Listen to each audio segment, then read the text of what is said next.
Welcome to 1 TV special focus. రాష్ట్ర IT విద్యాశాఖ మంత్రి నారా లోకేష్ రోజు రోజుకు ప్రభుత్వంలో తన ప్రభావాన్ని పెంచుకుంటూ పోతున్నారు.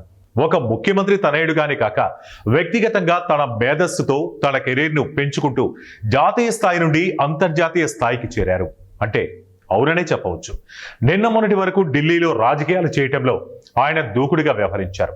ఇప్పుడు ఆయన ప్రభావం అంతర్జాతీయ స్థాయికి చేరేలా వ్యవహరిస్తున్నారా అంటే అవుననే సమాధానం వినిపిస్తోంది. గత కొద్ది రోజుల క్రితం రాష్ట్ర ముఖ్యమంత్రి చంద్రబాబు నాయుడుతో పాటు సింగపూర్కు వెళ్లి వచ్చిన నారా లోకేష్ తాజాగా లండన్లో అక్కడ పారిశ్రామికవేత్తలతో పెట్టుబడిదారులతో సమావేశాలు నిర్వహించారు. వాస్తవానికి సీఎం చంద్రబాబుతో కలిసి నారా లోకేష్ గాని ఇతర మంత్రులు గాని వెళ్లడం సహజం. కానీ గత 2 నెలల క్రిందట నారా లోకేష్ ఒక్కరే సింగపూర్కు వెళ్లారు. అక్కడి పారిశ్రామికవేత్తలతో మాట్లాడి వచ్చారు. ఈ విధంగానే అక్కడ రోడ్డు షో కూడా జరిగింది.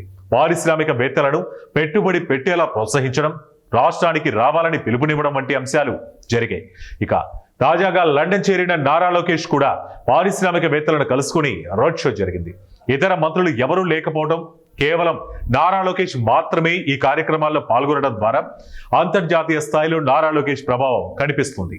వ్యూహాత్మకంగా అడుగులు వేస్తున్నారని పార్టీ వర్గాల్లో చర్చ జరుగుతోంది.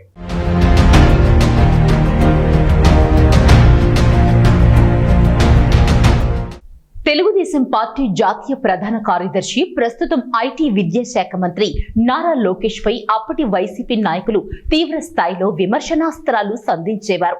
విదేశాల్లో చదువుకున్న నారా లోకేష్ గతంలో కొన్ని తెలుగు పదాలను స్పష్టంగా పలికేవారు కాదు. దీంతో ఆయనను పప్పు అంటూ వ్యంగ్యంగా విమర్శలు చేసేవారు. కానీ నారా లోకేష్ ఏమాత్రం కృంగిపోకుండా తనదైన శైలిలో ముందుకు సాగేవారు. 2024 ఎన్నికల్లో ఖచ్చితంగా తెలుగుదేశం పార్టీని అధికారంలోకి తేవాలన్న సంకల్పంతో ఆయన రాష్ట్ర వ్యాప్తంగా యువగళం పేరుతో పాదయాత్రను నిర్వహించారు. నారా లోకేష్ చేపట్టిన యువగళం యాత్రకు విశేష స్పందన ప్రజల నుండి వచ్చింది. 2024 ఎన్నికల్లో జనసేన, బీజేపీ పార్టీలతో కలిసి రాష్ట్రంలో వైసీపీని కేవలం 11 సీట్లకే పరిమితం చేసింది. కూటమి ప్రభుత్వంలో మంగళగిరి నియోజకవర్గం నుండి భారీ మెజారిటీతో గెలుపొందిన నారా లోకేష్ మంత్రివర్గంలో కీలక శాఖలను ఆశించకుండా ఐటీ విద్యాశాఖను ఎంచుకొని వాటిని సమర్థవంతంగా నిర్వహించుకుంటూ వస్తూ ఉన్నారు.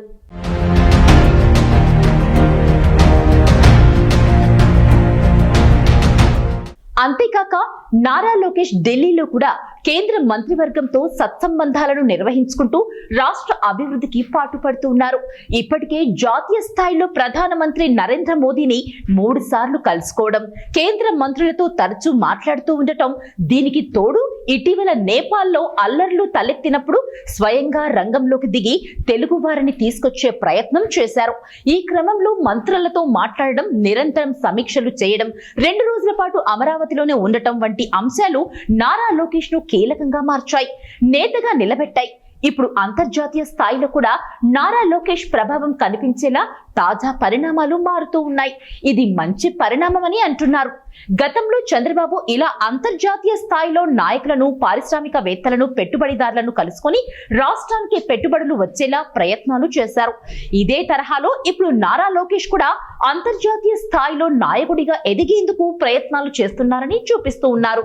నెమ్మదిగా అడుగులు వేయడం ప్రారంభించడం ఆసక్తికర అంశం.